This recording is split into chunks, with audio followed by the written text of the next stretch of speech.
Hi everyone, welcome to Free Prep Hour with Manhattan Prep.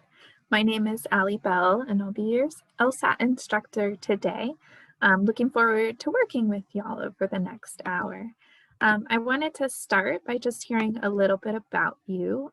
So I'd ask if you don't mind to share your name in the chat, where you're joining us from tonight, and where are you in your LSAT journey? So are you just starting out? We might have some folks reviewing for the August flex or somewhere along the way. While you do that, I'll introduce myself. I have been an LSAT instructor with Manhattan Prep for 10 years. I took the LSAT when I was a senior in college and scored a 178. I haven't actually gone to law school. I decided not to apply and became a public school teacher instead. But I enjoy using that background to help other folks achieve their law school goals. I currently live in the San Francisco Bay Area. And I see lots of great responses coming in. So we've got some folks taking the August test. I figured a few folks taking October or both. Awesome. Well, I'm hopeful that today's review slash lesson will be helpful regardless of when you're planning to take the test. Before we get started, I just wanted to share a couple of other free options if you're looking for other ways to prepare for the LSAT. One is to try one of our live LSAT classes. Manhattan Prep offers 10-session courses that are 3 hours per session and provide a comprehensive curriculum to help you prepare for the LSAT. And you are able to watch the first one of any of those sessions for free. Not just watch, but actually attend a live session. Those are currently all online, so we have a lot of options for when and where you can be when you take them. But the first session is great. It covers the fundamentals of logic games and logical reasoning, so even if you don't decide to take the full course, you'll get a lot out of being there. We also have an on-demand course called Lsat Interact. It's a series of comprehensive video lessons that are taught by one of our instructors and that feature adaptive feedback. And you can try those for free on our website. So today's lesson is going to be on a section of the test that's particularly challenging. We're going to be working on logical reasoning, and particularly within logical reasoning, we're going to be working on what I think of as the challenging section. So to give you some context for what I mean, if you think about the logical reasoning section in terms of difficulty, there's a spectrum of questions from easy to very hard. And that spectrum of questions follows a relatively predictable difficulty curve based on what we've seen from LSAT tests in the past. And here's what that difficulty curve looks like. The first 5 questions or so start off relatively easy. Then somewhere between about question 8 through 10, there's a bit of a bump in difficulty. The questions become more difficult for a few questions. Then the difficulty dips back down a bit, but by questions, in the upper teens, the difficulty is coming back up.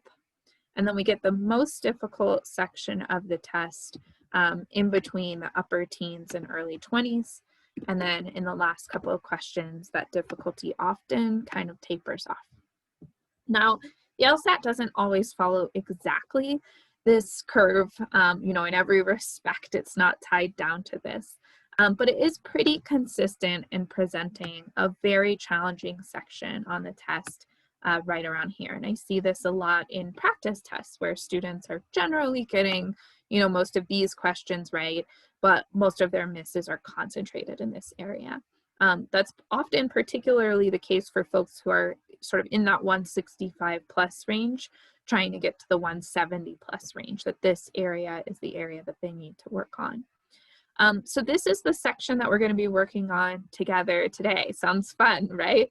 We're going to be doing questions from about the range of 17 to 23 from Prep Test 65.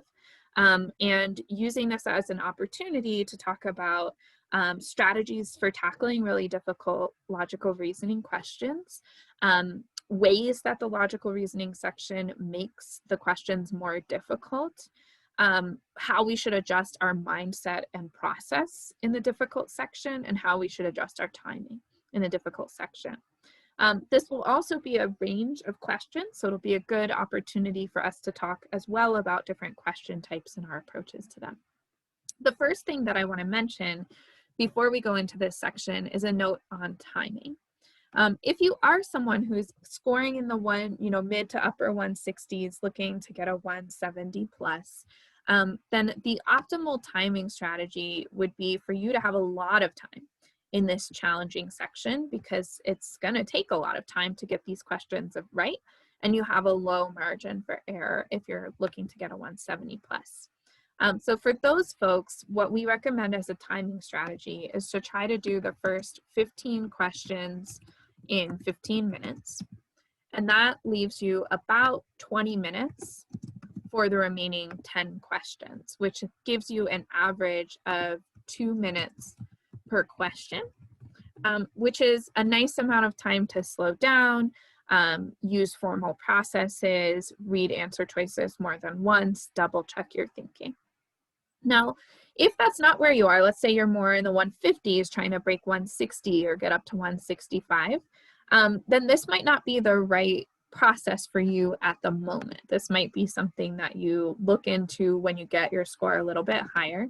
But for the moment, you might want to take a more balanced approach where you spend maybe 17 or 18 minutes on the first 15 questions. And then rather than doing 20 minutes and 2 minutes per question, you have a little less time. And instead of trying to get every single one of these questions right, you pick and choose some of the questions to focus your energy on, and then you choose a couple of questions to strategically skip. That's a better strategy if you're rushed for time than just trying to do all of the questions quickly, because this very difficult section of the test really does not reward that. So with that context, we're going to go ahead and get started. What we're going to be doing is the same as a drill that you could do at home.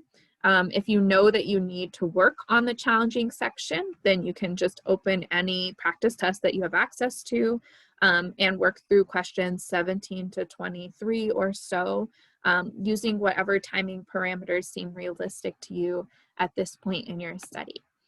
So we're going to go through this one question at a time. For each question, I will give you 2 minutes. So we'll go with the optimistic scenario that we've managed our timing exceptionally well, and we have a little bit of extra time to think. Please do not put your answers in the chat. I will put up a poll when the 2 minutes is over, and then we'll discuss the questions. I ask that you don't put your answers in the chat because I don't want you to influence other people's thinking. All right, here we go. Here is your first question.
All right, that's 2 minutes. I'm going to launch a poll. Please go ahead and let me know what answer you would pick.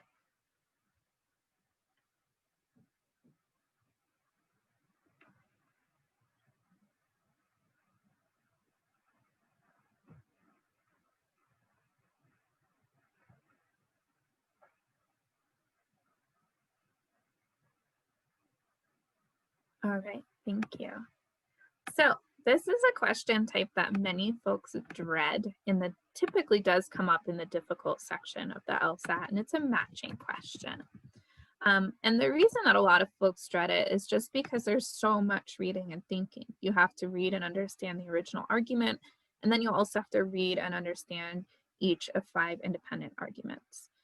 So we're going to talk about kind of a couple different ways that you might approach the matching question depending on your strategy and goals in the difficult section. If you're going all in on the difficult section and you want to spend the full 2 minutes on this question and really invest yourself in getting it right, then the first thing that you would likely do is read the full stimulus and break down the structure of the stimulus.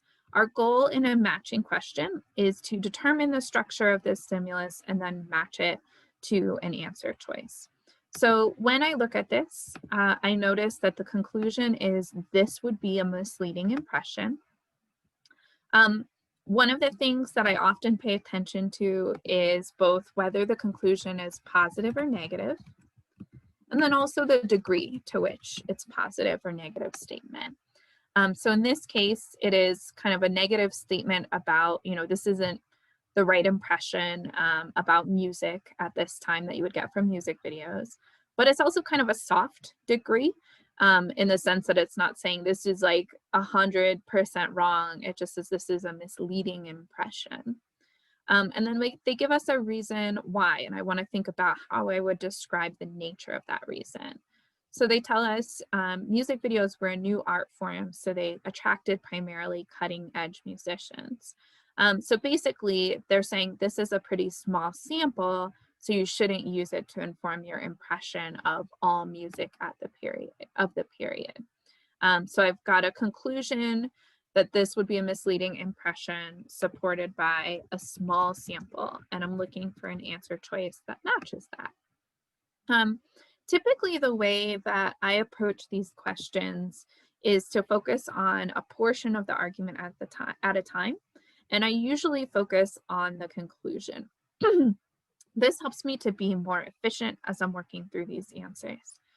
So as I go through each of these, I take a look at what is the conclusion of each of these answer choices. So for answer choice A, I can tell that it's this opening line because it's immediately followed by because. And I notice how strongly worded this is compared to this is a misleading impression. This says it can never be accurate. That seems much too strong, so I'm going to cross off answer choice A. Then I look at answer choice B, and again, the conclusion is the opening line, which I know because I see the because here. And it says that it could hardly be improved. That doesn't quite match the positive or negative. This is saying that this is, it's totally correct, whereas our conclusion is that something is incorrect. So I'm going to cross off B for now. Answer choice C, answer choice C. I see that it's talking about how future generations' understanding will be distorted. That does seem a lot like the idea of a misleading impression, so I'm going to leave it. D, our understanding is incomplete. That also seems to match. It's kind of negative and along the same lines in terms of degree, so I'll keep it. Answer choice E says it will probably be accurate if we rely on these programs. That's a positive sort of affirmation of a statement, so I'm going to cross this off. So that leaves me with C and D. If I take a look at answer choice C, I'm now thinking about, is this based off of a small sample size? And it does mention, this is mostly people who were interested in computer games that were using a CD-ROM. So that does seem to be an incomplete, non-representative sample. So then I'll check D, and it says because few filmmakers at the time realized the film would disintegrate. So this is a little different. It's not saying like silent films, you know, weren't representative. It's saying like the material components of this fell apart, so that we just don't have as many anymore. So I would cross off D and I would select C. If I were a little bit more pressed for time, then one approach that I could take to narrow my answer choices would be to just focus on one part of this argument. So I could say, all right, I'm just going to identify the conclusion, cross off any answers that I can get rid of using what I know about the conclusion. And then, you know, I might make an educated guess from there in order to save myself some time. If I don't think that getting this question right is totally essential to my score, but I do want to increase my odds of getting it right. So it depends a little bit on your goals. All right, let me know if you have any questions about number 17.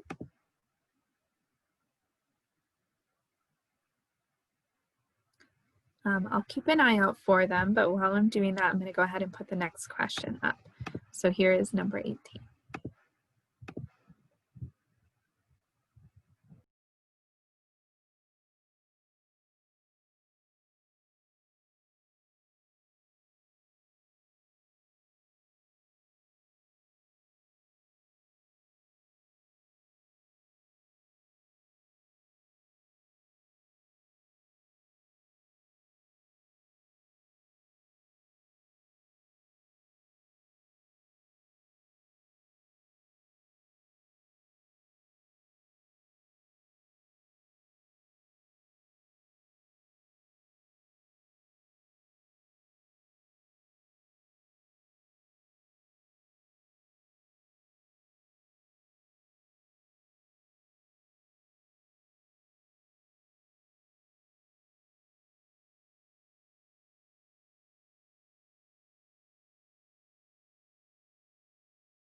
All right, that's 2 minutes. I'm going to launch a poll.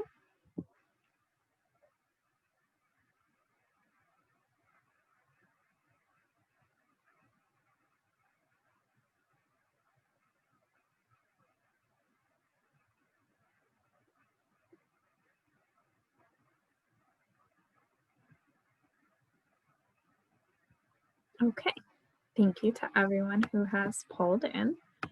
So I got a question, which was, what type of question is this? And that's a great question.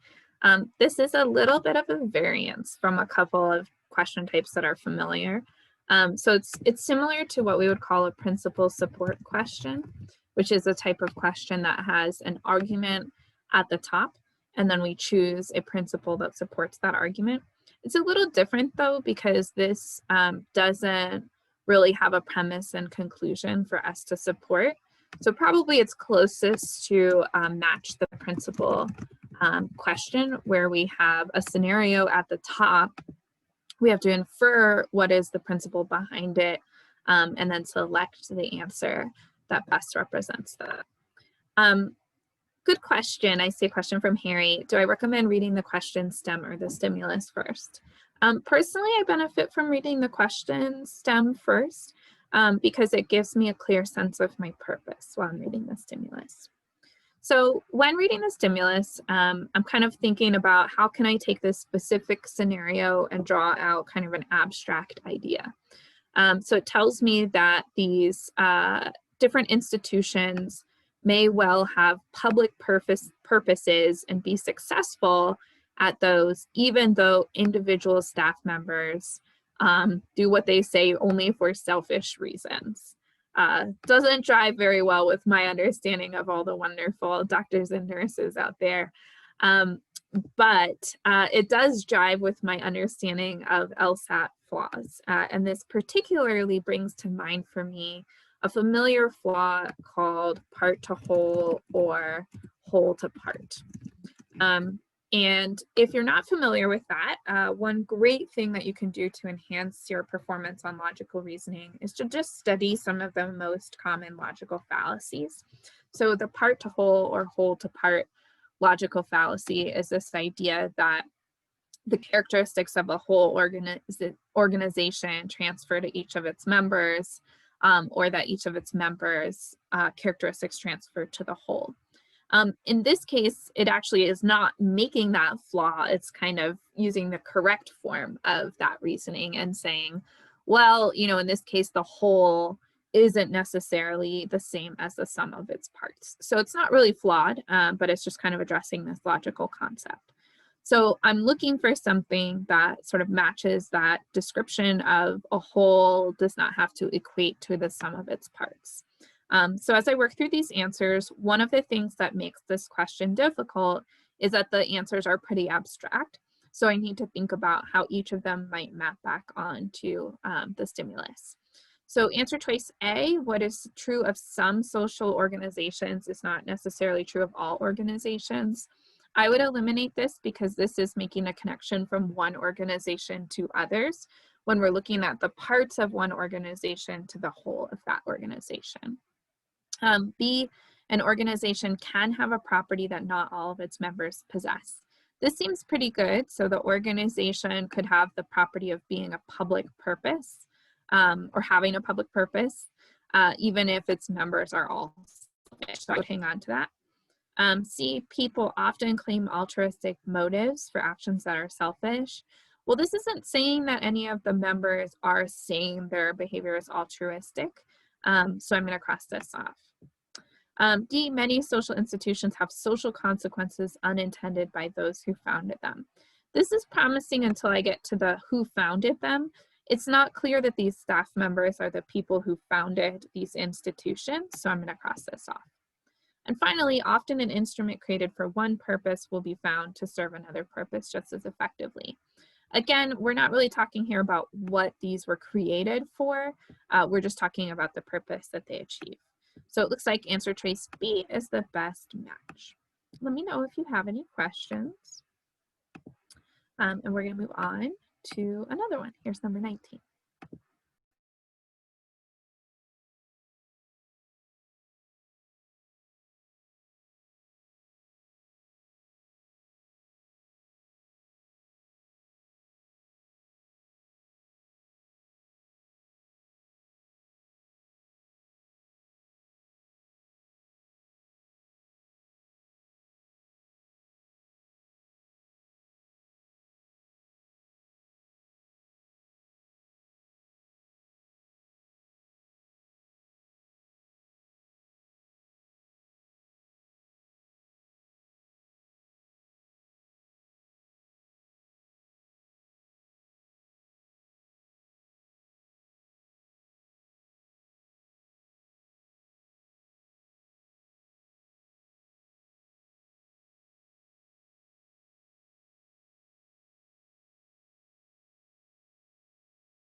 All right, that's 2 minutes. Go ahead and pull in your answers.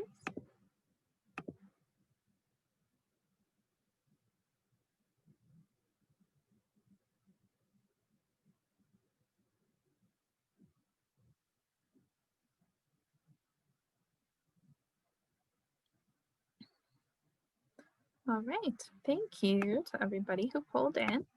So let's take a look at this question stem.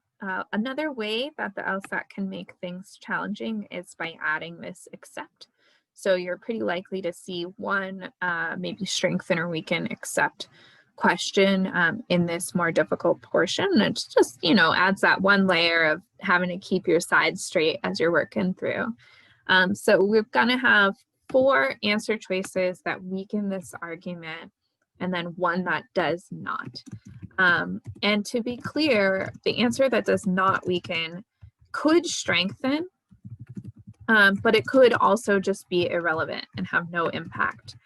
It does not have to strengthen, and it's probably more likely to be irrelevant than to strengthen.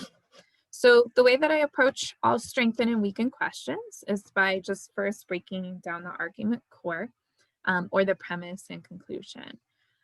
So I see my conclusion here that there are good reasons to avoid irradiated foods. And then we have a really nice breakdown of what the premises are. 3 different reasons. They're exposed to radioactive substances, they reduce vitamin content, and they spawn products that can cause health problems, including cancer. So with a question like this, I'll often kind of frame for myself, okay, what am I looking for in my answers? And I'm looking to rule out anything that shows irradiated foods are okay, or maybe not so bad. So rule out anything that seems to contradict the conclusion that irradiated foods are problematic.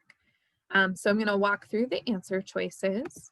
Answer choice A, that these unique radiolytic products have seldom been found in any irradiated food.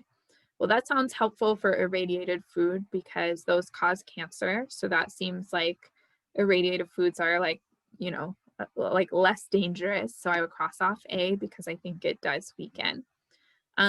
B, cancer and other serious health problems have many causes that are unrelated to radioactive substances and gamma rays. So this sounds like it's saying like there are other ways to get cancer besides irradiated food, which doesn't necessarily weaken the idea that irradiated food could give you cancer.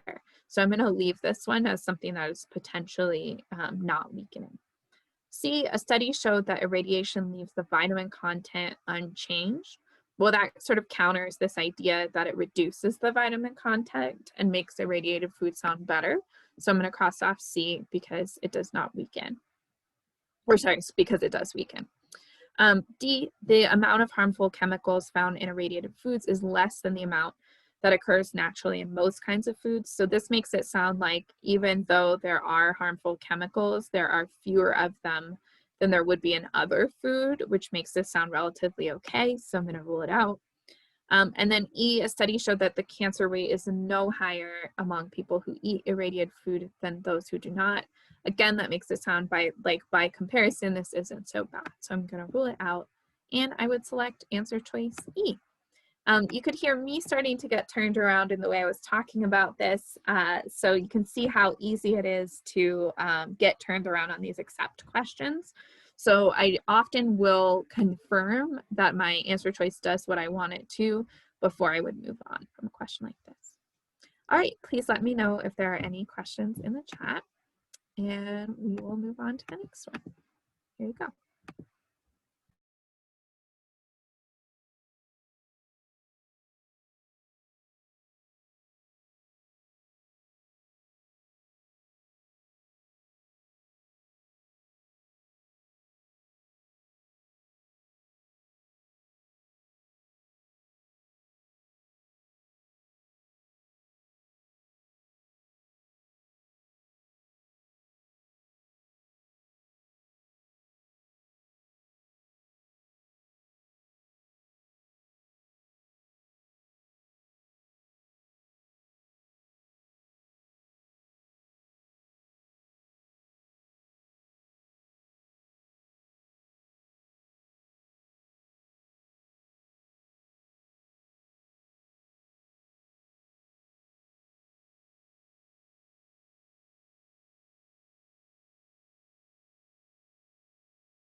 All right, that's 2 minutes.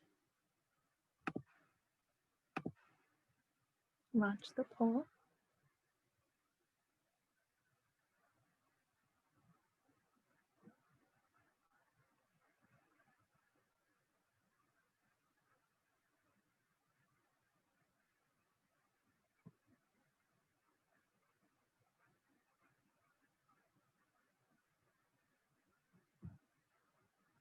All right, it looks like we've really hit the heart of the difficult section now. I'm seeing 4 different answers chosen at pretty high rates. So let's talk through this question. This is an example of a necessary assumption question. And we know that because it asks what is required by the argument.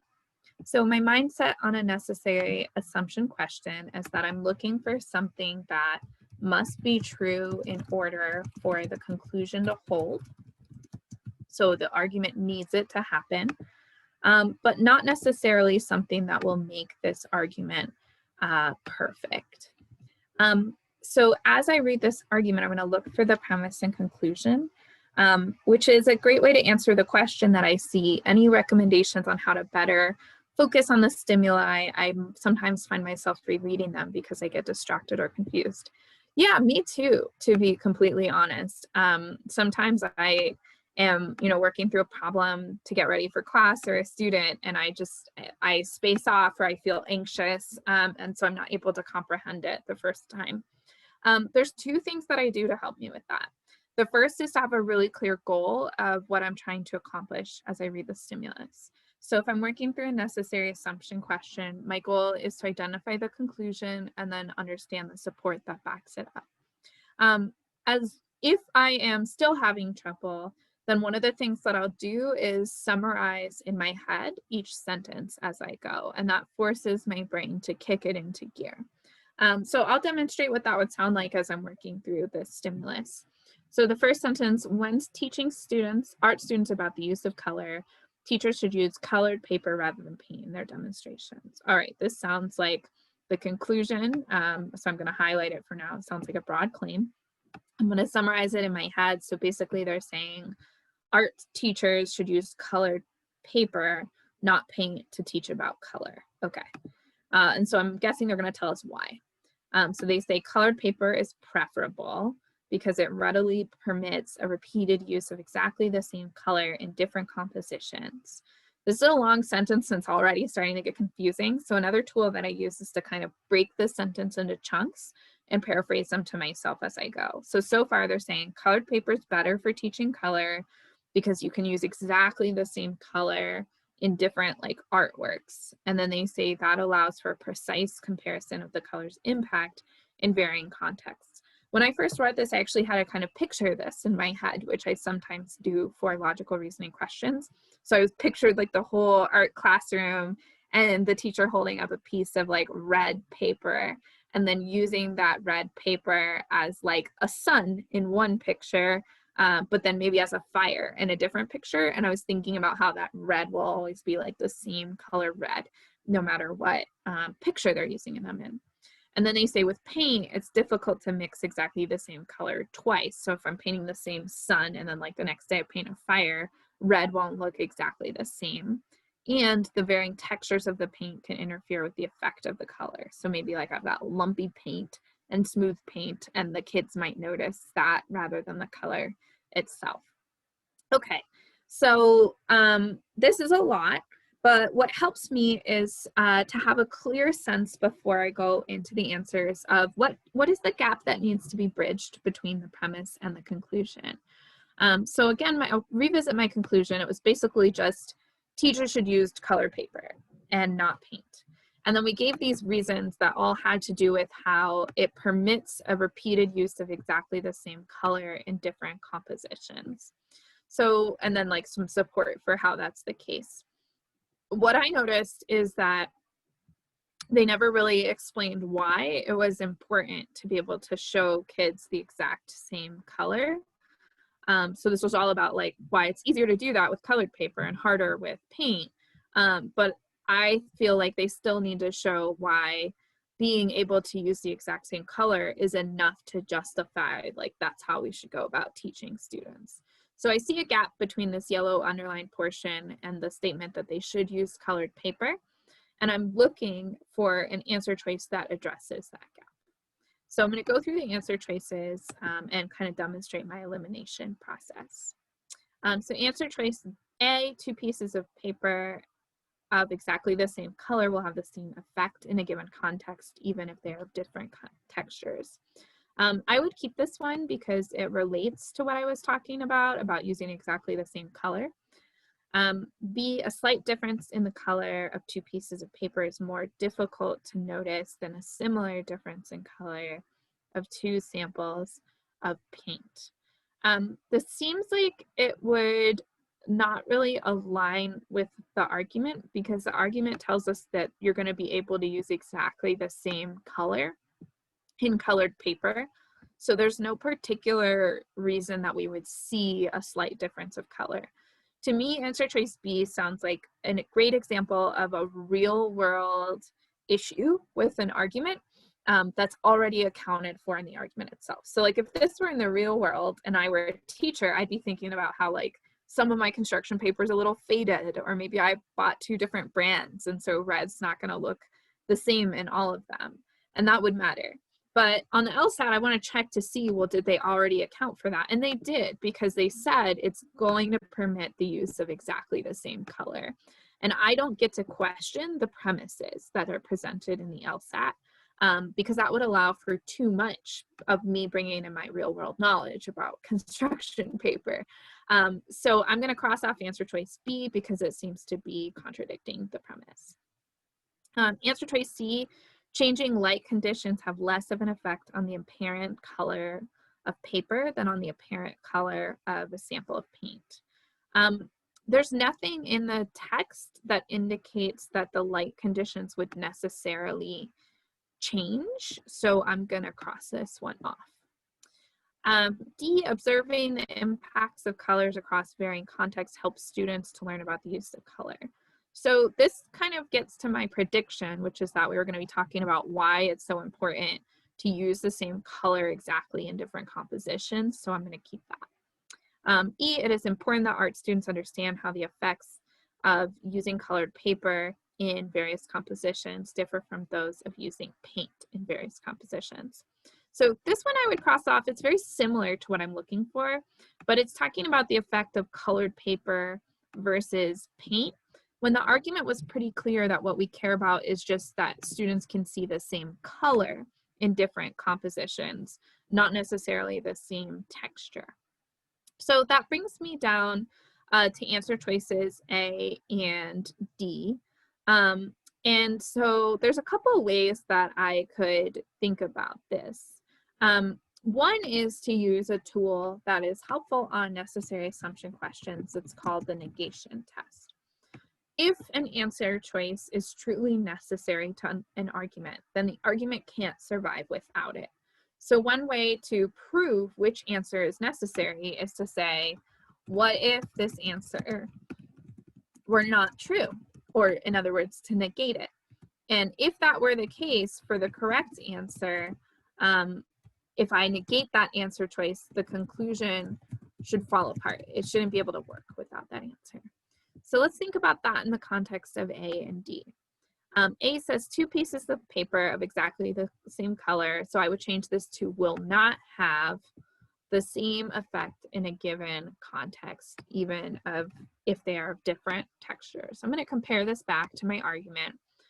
So they are looking for the precise comparison of the color's impact in varying contexts. So it sounds like they actually kind of want the students to compare how the color has a different effect in different contexts. So it seems like it's not a huge problem if they don't have the same effect. So I'm going to cross that off. D, observing the impacts of colors across varying contexts does not help students learn about the use of color.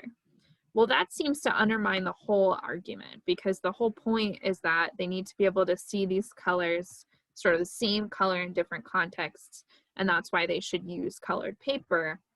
If that doesn't actually help them learn, then this argument doesn't really have a basis anymore. So that means that this needs to be true, and I would select answer choice D. So let me know if you have any questions in the chat.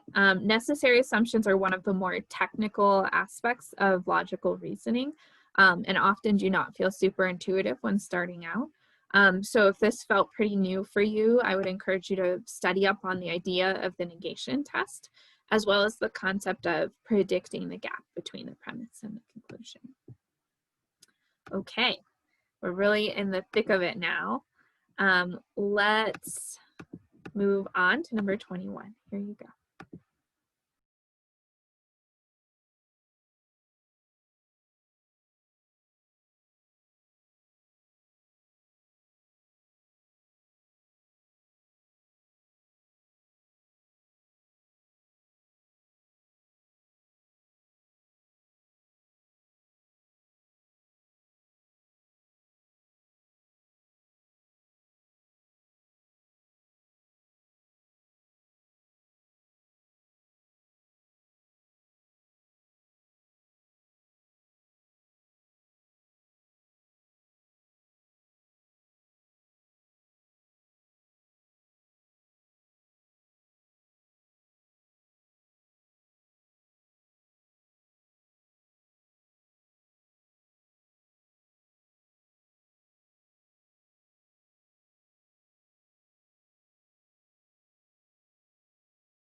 All right, I'm going to go ahead and launch a poll.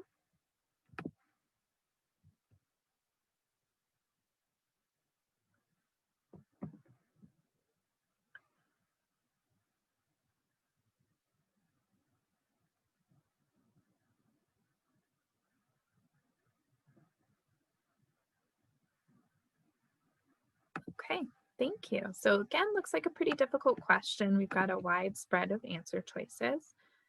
This is an example of a determine the function question.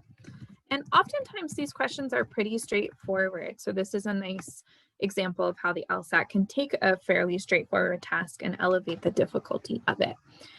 With a determine the function question, we get this stimulus where we're asked to describe the role of a particular quote. And my first job on this question type is always just going to be actually just to identify the conclusion.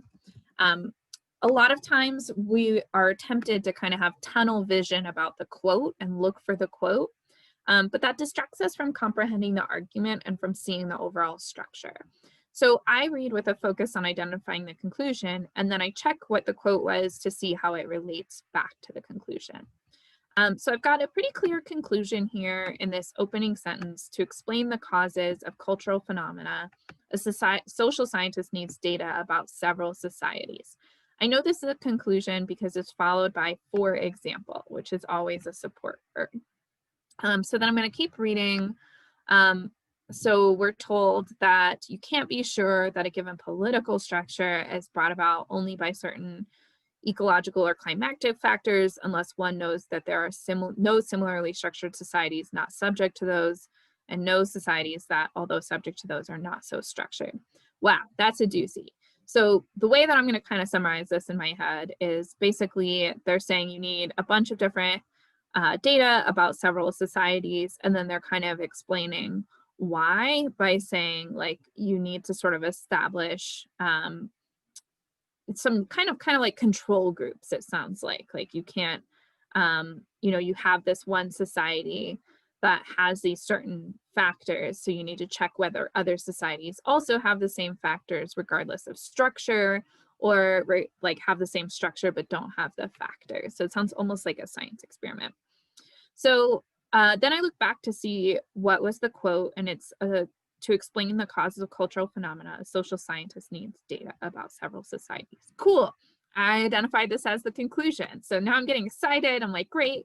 I can cross off anything that is, you know, not a conclusion. So I can cross off B. It is a premise. There's not really anything else here that is like very clearly can't be a conclusion.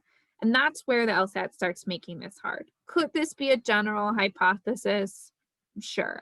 Could it be a claim? Sure. Could it be a problem? Sure. Could it be a dilemma? I don't really know about that. A dilemma is a pretty technical term that's like, here are these two things that are deeply in tension with each other. And it's really hard for me to sort of resolve this almost paradox. So I'm going to cross that one off. But you can see that we have to start getting into some real technical ideas about vocabulary to get beyond this. So it's not going to be enough for me to just know that this is a conclusion. I'm going to need to evaluate the rest of the answer choice. So let's start with A. It describes a problem that the philosopher claims is caused by the social scientist's need for certainty. Okay, this seems easy to check out. Did the argument say social scientists need certainty? No. So I'm going to cross that one off. All right, C, it is a general hypothesis that is illustrated with an example showing that there is a causal relationship between political structures and environmental conditions. So this is using some of the buzzwords from the argument, like political structure and environmental, so ecologic or climatic factors. But it sounds very definitive. It says it shows that there is a causal relationship, whereas this says one cannot be sure, and then kind of gives all these conditions. It doesn't seem like they're that sure that there is a causal relationship. So I'm going to cross this off and check out E. It is a claim the philosopher attempts to justify by appeal to the requirements for establishing the existence of one kind of causal relationship. So super abstract, but it does kind of match my prediction. They're basically talking about how we would know something.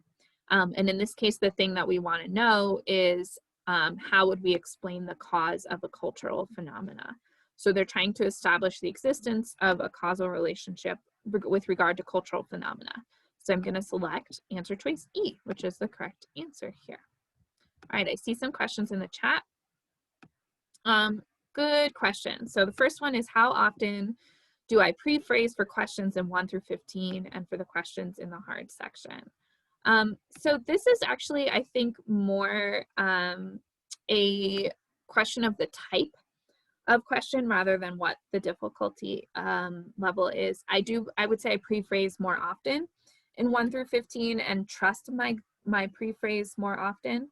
But in general, it's more what type of question is it. So if it's an identify the conclusion, determine the function, sufficient assumption, principal support, I would pre-phrase those.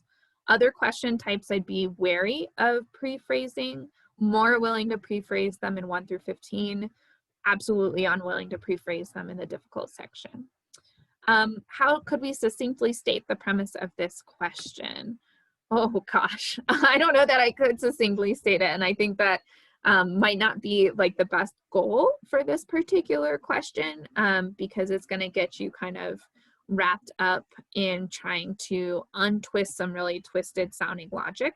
And to be honest, that's one of the things the LSAT is trying to do to you in this very difficult section, is they'll give you some really complex sounding logic and sort of hope that you're going to take forever trying to figure out exactly what it means, rather than just kind of like describing what it's doing. So the way that I thought about this is they're basically talking about the process that you would use for proving a cause of cultural phenomena, particularly the process you would use to determine whether certain environmental factors cause a political structure. But I wouldn't probably even attempt to synthesize this portion of the argument. What exactly is a dilemma in LSAT language? So I would think of it as a paradox. So a direct tension between two options that don't seem to be possible at the same time. Okay, great questions, everybody. I think we're probably just gonna have time for one more problem. So here's number 23, give it a shot.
All right, that's time. Gonna launch a poll. Sorry, I'll change the window. Hopefully that allows you to see E a little better. Thanks for letting me know, Madeline.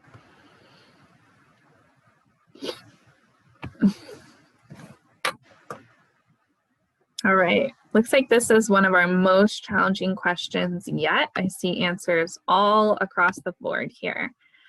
So this is an example of a principal support question. And you can see that it makes this a really challenging question by having answer choices that sound very similar to each other. This is a question type that, like, when I see the answers are all similar to each other, I know I'm gonna have to be really attentive to detail and really slow down. If I'm pressed for time at the end of the section, this would not be a good question for me to do. And I would probably skip it and do the couple that come after it and then return to it if I have time. The nice thing about a principal support question, though, is that they are fairly formulaic in that they typically are looking for you to establish that if the premise is true, that then the conclusion would be true in a somewhat abstract way. So if I can identify the premise and conclusion, that can give me a way to handle this argument. So I see the conclusion with this shows that some dogs are descended from wolves that were domesticated much more recently than others. So I'll look back for my support. Researchers believe that dogs are descendants of domesticated wolves that were bred to be better companions for humans. It sounds like background information. Some breeds of dog are much more closely related genetically to wolves than to most other breeds of dog. Cool. So I'm looking for something that connects this argument in a particular direction. I want it to say, if the premise is true, so if some breeds are more closely related genetically to wolves than to most other breeds, then the conclusion is true. Some dogs are descended from wolves domesticated more recently. So when I went through this problem, I was thinking, how can I solve this in an efficient way, if I'm under time pressure at the end of the test? And one way would be to say, okay, see, these are all set up in the if-then format. I want the if part to relate to my premise and the then part to relate to my conclusion. So maybe I'll just start by checking the conclusion part and see if it has to do with some dogs being descended from wolves that were domesticated more recently than others. So let's check it out with that context. I'm just gonna kind of ignore the if part, trying to make this a little faster for myself. The former breed may be more closely related to wolves than those other breeds are. This isn't really talking about how close the relationship is in the conclusion. It's just talking about some dogs descended from wolves domesticated more recently. So I'm gonna cross this off. B says, then the former breed of dog has more recent undomesticated wolf ancestors. That sounds spot on. That sounds like the conclusion. So I'm going to keep that. C is more closely related genetically. Again, that sounds more like the premise than the conclusion. I'm going to cross it off. D, more closely related to wolves. Again, sounds more like the premise than the conclusion. E, both descended from wolves that were domesticated long ago. That's different in saying there's a difference in domestication. So I'll check the rest of B to see if it aligns with my premise. If one breed of dog is more closely related to another than to another breed of dog, to wolves than to another breed of dog. So that's pretty much what my premise was. And then it matches my conclusion. Cool.